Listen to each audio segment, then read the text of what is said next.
هنحط جلد الفراخ المقلي مع الصوص السبايسي. الصراحه طعمه ظريف بس مش هطلبه تاني. الصوص بتاعهم ده حراق موت، تقيل قوي يا جماعه. بص فكره، تحس الموضوع جيلي قوي يعني.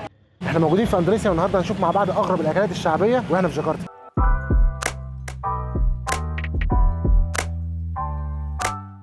وصلنا عند اول مكان اسمه هولاند بيكري. هولاند بيكري ده بيعمل مخبوزات اندونيسيه ولكن برضه عنده حاجات هولنديه، لان في تاريخ كبير بيجمع ما بين اندونيسيا وما بين هولندا. كان في استعمار وكده زمان، ففي بعض حاجات لسه سايبه تاثير. عشان كده قررنا ان احنا نجرب واحد من اشهر المحلات اللي بتقدم بيكري هنا في اندونيسيا، وهو هولاند بيكري. يلا نشوف. احنا بقى في هولاند بيكري. تجيب كده الصينيه الظريفه دي والمعلقه دي وتنقي بقى اللي انت عايزه من جوه المحل. في حاجات كتير احنا مش فاهمينها فهنجرب كده واحنا وحظنا. خلينا نشوف. يعني في حاجه غريبه هنا اسمها روتي شوكو تشيز، حاجه محشيه شوكولاته وجبنه.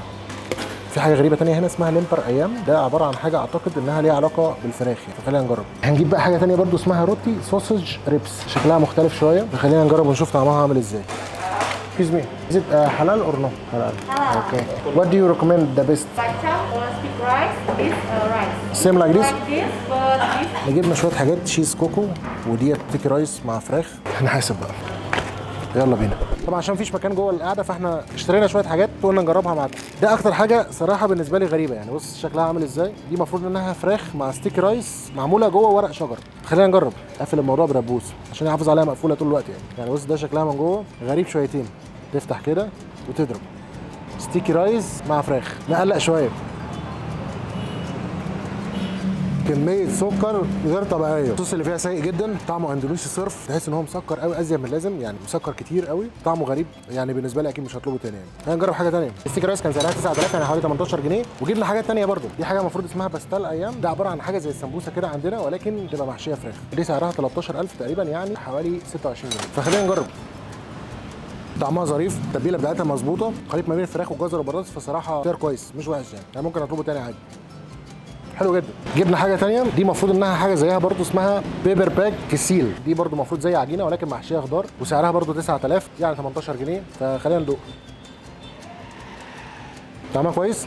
دي المفروض انها جواها خضار محشيه مشروم وجزر وبطاطس برضو، ولكن طعمها فيه سن باربيكيو شويه، تحس ان الموضوع فيه سموكي شويه. ظريف برضو، اختيار كويس. عندهم حاجه صراحه لفت نظري شويه وهي السوسج ريب، عباره عن فطيره بالسجق والريحان، شكلها غريب. خلينا نجرب. بتتقطع وانت بتفتحها كده. حلوه جدا جامده، فيها في النص جبنه وعليه ريحان وطعم الهوت دوج جامد واختيار رائع. اخر حاجه معانا هي التشوكو تشيز، فطيره بالجبنه والشوكولاته، يعني ميكس غريب شويه ولكن يعتبر من الحاجات الحلوه الرئيسيه عندهم ان هو بيحط الشوكولاته مع الجبنه. خلينا ندوق. تحس الاول بطعم مالح، بعد كده الشوكولاته بتسيطر على الدنيا خالص. فطيره جامده جدا وحلو ومميز. خلصنا هنا نروح مكان تاني.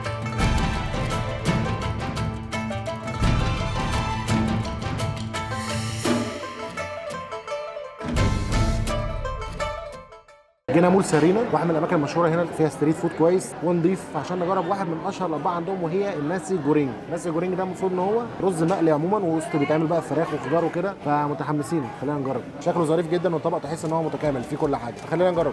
بيقدم لك الطبق بقى معاه صوص اسمه صوص سامبل، ده صوص حراق يعني صوص سبايسي. لو انت عايز تحط بقى على الفراخ بتاعتك، ولكن انا بصراحه متخوف شويه من الشطه بتاعتهم، فخلينا نجرب الاول من غير شطه ونجرب بشطه. عباره عن رز وفراخ وخضار.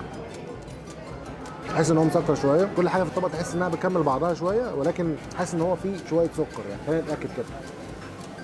مسكر شويه. نجرب بقى نحط شويه شطه كده ونشوف هل هتخليه مختلف ولا لا. احسن كتير. من غير الشطه تحس ان هو مسكر، دلوقتي بقى افضل، تحس ان هو بقى مختلف 100 100. تجربه ظريفه جدا صراحه.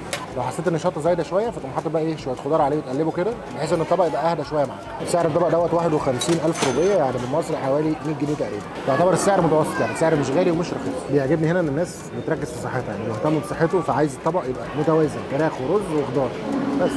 ايوه على الاطباق الغريبه. بص الطبق عامل ازاي يعني. بص طلبنا طبق تاني عندهم اسمه سيرام. السيرام ده ممكن برضه بيتقدم لك بكل حاجه، فراخ او لحمه او سي فود، ولكن احنا جبنا لحمه، ولكن هو شكله يعني بص جيلي شويه. المفروض ان دي لحمه مطبوخه معاها خضار، برضه بيتقدم لك معاها صوص شطه عشان خاطر ايه لو حاسس ان انت عايز تخلي الدنيا سبايسي شويه. يعني الموضوع ممكن يكون شكله مش عاطفي شويه، ولكن خلينا نجرب. ليه ما نجربش؟ احنا في اندونيسيا فلازم نجرب كل الحاجات الغريبه.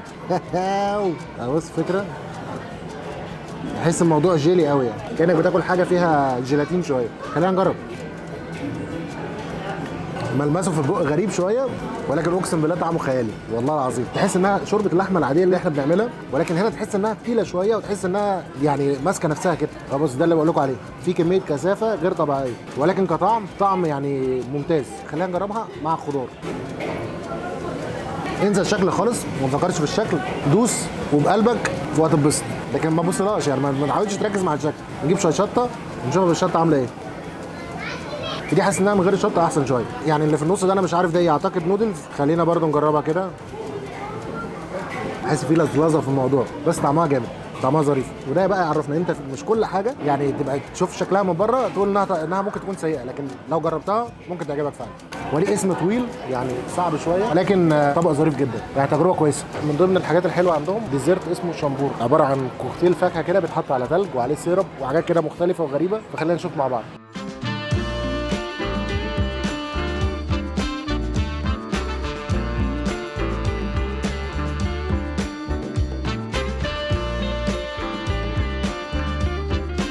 ثانك يو. كده الطبق بقى جاهز، يعني شكله محفز مش وحش. وده يعتبر الفخفخينه بتاعت اندونيسيا، زي ما احنا كده عندنا فخفخينه في مصر، ده بقى الفخفخينه بتاعتهم، فيها ليتشي، فيها دراجون فروت، افوكادو، وميكس فواكه كده غريب. هو حط في الاخر صوص انا مش عارف الصوص ده ايه، فربنا يستر يعني. لحد دلوقتي الميكس معقول، لكن الصوص بقى لو قلش هيبوظ لك الدنيا خالص. الاساسي في الطبق هو التلج وحواليه بقى كل الحاجات ديت، بحيث ان كلها تدوب مع بعض وتعمل لك كده ميكس ظريف. خلينا نجرب الفاكهه ديت مع التلج، والتلج لسه ماسك نفسه شويه. خلينا نجرب وربنا يستر. طعمه غريب جدا، تحس الصوص اللي حاطه دوت فيه نكهه لبان، بس الفاكهه ظريفه والميكس كويس جدا صراحه. خلينا نجربه مع دراجون فروت. ظريف جدا صراحه، مختلف بشكل غير طبيعي. نجربه طبعا بقى مع الليتشي، الليتشي من الفواكه المشهوره جدا في اندونيسيا. حلو جدا، طبق ظريف وخفيف ومنعش بشكل غير عادي. كده بقى جربنا مع بعض الشامبور، سعره 35,000 روبيه، يعني بالمصري تقريبا حوالي 70 جنيه. تجربه ظريفه وتستاهل. انتعاش. وكده بقى خلصنا هنا، نشوف المكان التاني. طبعا من اشهر الاطباق في اندونيسيا هو الساتيه. جينا هنا محل اسمه ساتيه خاص، ده واحد من اشهر المحلات او من اقدم المحلات اللي بتقدم ساتيه. ده عباره عن سياخ كباب او فراخ مشويه بتتعمل على الفحم، بتقدم في صوص خاص. خلينا نجرب الساتيه الاندونيسي. جبنا برده الطبق ده، نجرب كده المقبلات الاندونيسيه. وده بيبقى الساتيه عباره عن سياخ كباب مشويه محطوطه في صوص خاص، في منه انواع كتير جدا مختلفه ومتنوعه. فاحنا كده طلبنا اكتر من حاجه نجربها مع بعض. وانت مستني الاوردر بتاعك بينزل لك الطبق ده، بينزل لك بقى سناكس اندونيسيه لحد ما الاكل بتاعك يوصل عشان تجربها. حاجات شكلها غريب جدا صراحه، حاجات بالفول السوداني، في هنا قشر سمك مقلي كنا جربناه قبل كده في فيديو بتاع اغرب سوبر ماركت في مصر، تتسلى فيه كده لحد ما الاكل يجي. طبعا انت في اندونيسيا فلازم الشاي متلج في كل حاجه، فاحنا طلبنا ايس تي بالليمون عشان قصه المشويات. عبد الرحمن طلب برتقال. طلبنا اكتر من حاجه، طلبنا طبق مقبلات مشكل فيه حاجات مختلفه عشان نجرب، وطلبنا 3 انواع ساتيه. تعال نجرب الاول المقبلات. ده المفروض ان هو فرايد توفو، اول مره اجربه صراحه. محشي خضار، ده شكله من جوه ظريف، ولكن تحس ان هو تقيل شويه، تحس ان هو شارب زيت يعني معمي زيت. ده برده طبق فيه سناكس اندونيسيه، المفروض ان ده حاجه سناك بطعم الجمبري اعتقد. خلينا نجرب.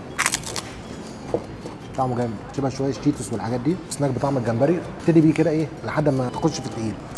في حاجه ثانيه برده اسمها كروكيت، شبه بطاطس كروكيت المصريه. خلينا نشوف جواها ايه. هي اعتقد بطاطس بالخضار، خلينا نشوف. هي مش بطاطس، هي عجينه حاجات كده مسكره وفيها جمبري، يعني في قطع جمبري صغيره. اعتقد لو قربنا كده ممكن تشوفوها اكتر. طعمها ظريف جدا وسناك جامد. اديله اخر سناك حاجه كده شبه السمبوسه برضو، اعتقد ديت ممكن تكون محشيه خضار. خلينا نشوف. ظريفه جدا شبه السمبوسه يعني، ولكن كلها من جوه خضار، ميكس خضار كده ظريف. ولكن في حوار السكر ده، تحس ان هي مسكره شويه، تحس ان هو في توابل خالص، تحس ان هو في سكر بس، ولكن سناك ظريف يعني. لك كده صوص غريب شويه، خلينا نجربه كده ونشوف ممكن يغير طعمها شويه، يكون الصوص ده بيظبط الاداء شويه يعني.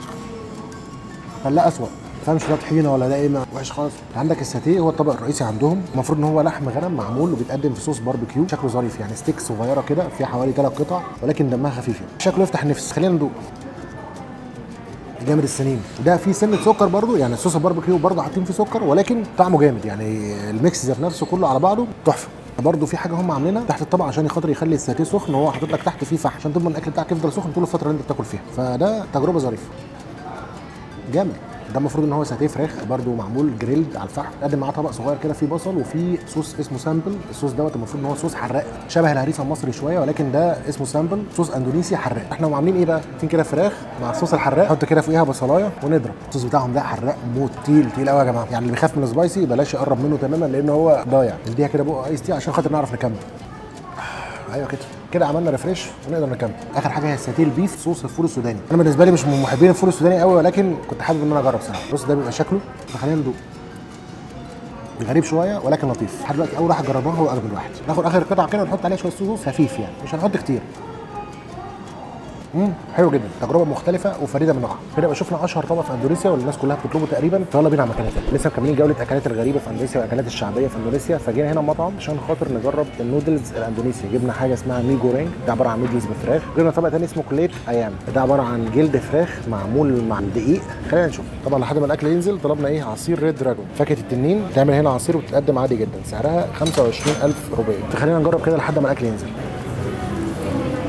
غريبه جدا وغير اي حاجه انا جربتها قبل كده، غير اعتيادي تماما، ولكن كويس مش وحش. كان اغرب لون عصير ممكن تشوفه لحد دلوقتي. اعتقد انها مش مسكره، بس هم حطوا لها سكر عشان يظبط لها طعمها شويه. نستنى الاكل. الاكل وصل. ده نودلز بالفراخ اسمه مي جورينج، الاطباق الرسميه في اندونيسيا. وده هنا كليت ايام، عباره عن جلد فراخ معمول مع الدقيق ومقلي في الزيت. فخلينا نجرب النودلز. هي من نظره اولى شكلها ظريف، شكل النودلز كويس، فهل بقى الشكل زي الطعم؟ خلينا نشوف. يعني شكلها ظريف خالص، حلوه جدا. ميكس الخضار مع الفراخ مع النودلز مظبوط جدا وطعمها خيالي. طعم النودلز حلو، فيها توابل غريبه شويه، يعني تحس ان الطعم حاد سنه، ولكن بالنسبه لي جامده جدا. احب ان انا اجربها تاني عادي جدا، ما عنديش اي مشكله. طعم الصويا صوص ممكن باين شويه ولكن ظريف. يعني انا في اندونيسيا اكيد هجربها تاني. هنحط جلد الفراخ المقلي مع الصوص السبايسي ونجرب واحنا وحظنا. كريسبي قوي، مش عارف حد اذا كان طعمها حلو ولا وحش صراحه. خلينا نجرب واحده ثانيه كده. سناك مختلف تماما، يعني ده اللي كل اللي اقدر اقول لك ان هو مختلف. الجلد ذات نفسه بقى كريسبي جدا، بقى عامل زي كانه شيبسي، يعني بس بيتكسر ازاي معاك. صراحه طعمه ظريف بس مش هطلبه تاني. النودلز بالنسبه لي عالميه. الطبق ده برغم ان هو مختلف تماما ولكن ممكن تجربه من باب الفضول، او انت عايز تجرب حاجه مختلفه وجديده. اعتقد هيكون طبق كويس. النودلز الاندونيسي تكسب. كده يبقى خلصنا مع بعض جوله الاكلات الشعبيه في اندونيسيا. كده يبقى شفنا مع بعض اغرب الاكلات الشعبيه في اندونيسيا. لو عجبكم الفيديو مش تعملوا لايك وتشتركوا في القناه. سلام.